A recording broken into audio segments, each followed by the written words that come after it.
Daniel had never been the kind of man who cared about what the town thought of him. Still, when he handed over a single crumpled dollar bill for the deed to the abandoned barn at the edge of Maple Hollow, he heard the laughter that rippled through the small crowd gathered outside the courthouse. They thought him a fool, a man wasting his time and pride on something worth less than the paper it was written on. The barn had sat there for decades, its roof sagging, the windows shattered, and weeds climbing up its sides like skeletal fingers. Children dared each other to sneak inside, whispering ghost stories, while the adults simply shook their heads and dismissed it as a rotting landmark. To Daniel, though, it was more than a pile of wood and memories. He saw it as a second chance. He had grown up in a world where things, and people, were tossed aside when they no longer seemed useful. His childhood had been filled with silence and absence, his parents gone too soon, and his later years marked by loneliness he carried quietly on his shoulders. The barn, abandoned and forgotten, mirrored him. If he could restore it, perhaps he could also restore something within himself. The first day he walked across the field and stepped into the barn, the dust rose like ghosts disturbed from slumber. Light streamed in through holes in the roof, painting the ground in shifting squares of golden shadow. The air smelled of age, of wood swollen by rain and cracked by sun. His boots crunched on the dirt floor as he looked up at the rafters, imagining what it could become. A place alive again, perhaps a workshop, perhaps a home, or maybe just a space where laughter could echo instead of silence. Every day after, he returned with tools slung across his back. He mended broken beams, replaced shattered glass, and swept away years of neglect. The work was hard, but it steadied him. His hands grew calloused, his muscles sore, but with each swing of the hammer he felt purpose seep back into his life. Neighbors passed by occasionally, some offering half-hearted jokes, others shaking their heads in disbelief.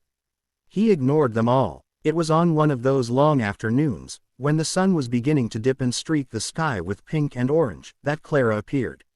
She was standing near the fence line, a leather-bound notebook in her hands, her eyes studying the barn with curiosity instead of mockery.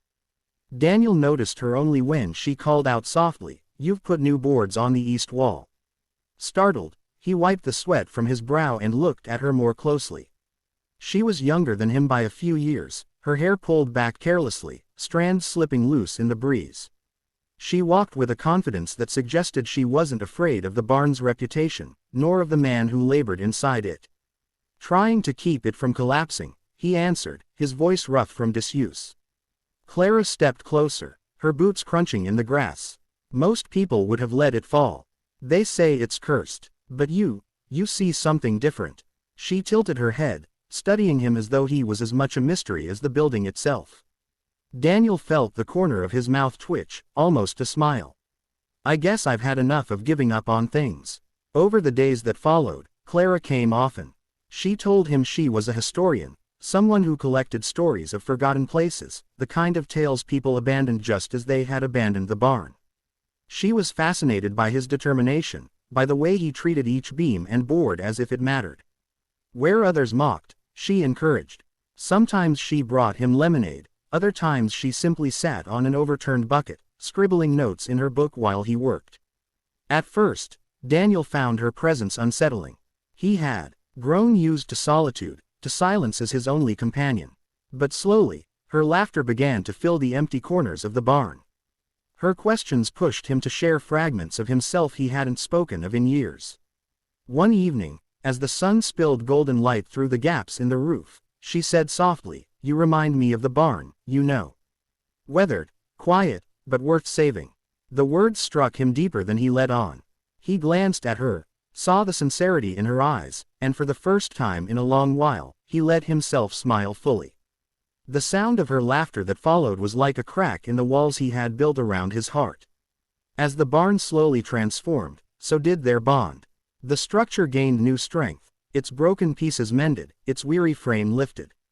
And alongside it, Daniel found himself mending too, piece by piece, in the warmth of Clara's presence. He realized he was no longer working just for himself. He wanted her to see the barn whole again, to share with her the beauty he believed it held. The town still laughed, of course. They still shook their heads, muttering that Daniel was wasting his time, that the barn was nothing but a lost cause. But Clara never laughed. She stood by him, her admiration quiet but constant. When she looked at him, she didn't see a fool with dirt on his hands. She saw a man strong enough to love what others discarded. One evening, as twilight wrapped itself around the fields and fireflies danced in the tall grass, Clara lingered longer than usual. Daniel set down his hammer, watching her trace her fingers over the new wooden beams as though committing them to memory. "You've changed it so much," she whispered, her voice full of awe. "But what's more incredible is how it's changed you." Daniel didn't know how to respond. He wasn't used to being seen this way, not just as the man who worked with his hands, but as someone worth noticing, worth believing in. He swallowed hard, the words lodged in his throat, but Clara didn't press. She simply smiled at him, her eyes holding a warmth that made the laughter of the town seem distant, irrelevant. In that moment, standing in the half-restored barn with the light fading and Clara's presence steady beside him, Daniel realized he had already begun building something far more precious than walls and beams. He was building a bond, fragile but real, that gave him hope the barn would not be the only thing saved.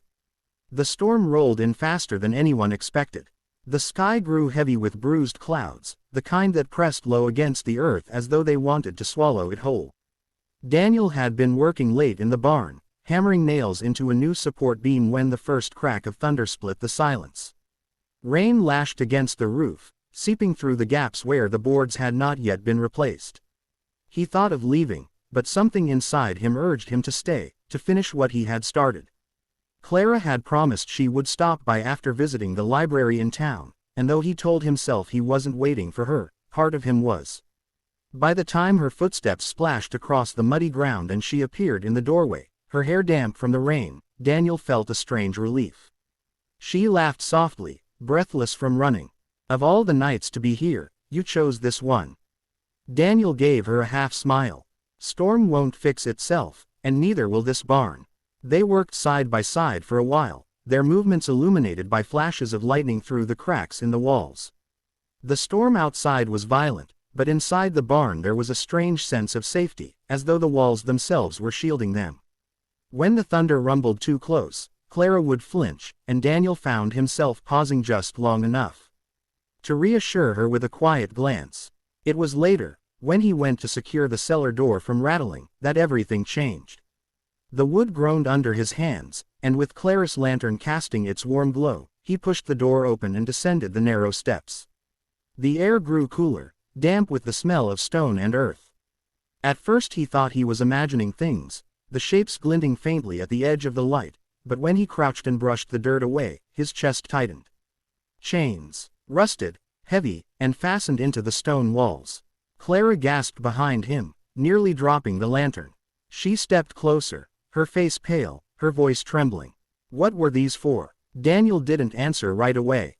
His mind raced, piecing together the whispers he had heard about the barn's dark past. Some said it was used during the war, others muttered about smugglers or worse. The sight of those chains made every story feel real. He ran his hand over the cold iron, a chill crawling down his spine. "I don't know," he said finally, his voice low. "But someone put them here for a reason."